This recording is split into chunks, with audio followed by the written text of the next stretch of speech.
नारायण पदाश्रितं श्रीमन्नारायणं वन्दे यतीश्वर श्रियाजुषम् ओम अस्मद्गुरुभ्यो नमः।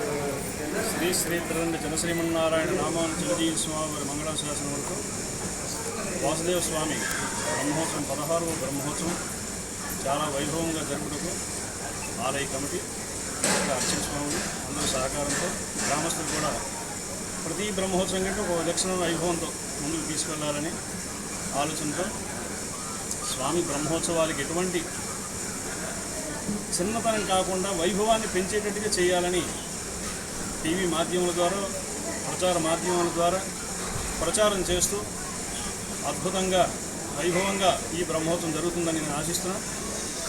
జనాలు చాలా దూర ప్రాంతాల నుంచి వస్తారు కాబట్టి వారికి సదుపాయం ఉండేటట్టుగా తగు ఏర్పాట్లు చేయడం జరుగుతున్నది.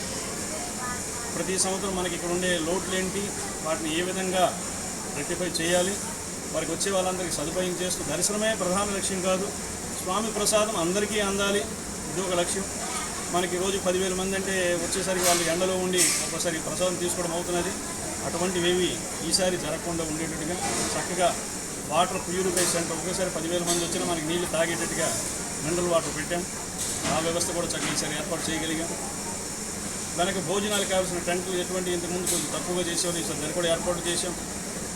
వాసుదేవ స్వామి ప్రతి సంవత్సరం ఆ వైభవాన్ని పెంచుకుంటూ నేటికి 16వ బ్రహ్మోత్సవం అయింది. అప్పుడులో చాలా కాల పురాతనం, ఇప్పుడు నేటికి 14వ శతాబ్దం అని అంటున్నారు, కానీ 800 సంవత్సరాల దగ్గరగా అవుతుంది. స్వామి వైభవంకి ప్రతిష్ఠ అయిన దగ్గర చిన్నజీవి స్వామి వారు రావడం, ఈ వాసుదేవుడు వైభవం పెరగడానికి ప్రధాన కారణం.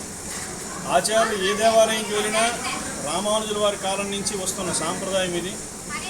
ఆచార్యులు ఏ దేవాలయంకి వెళ్తే ఆ దేవం వైభవం అవుతుందట. ఆచార్యులు లేనిదే భగవంతుడు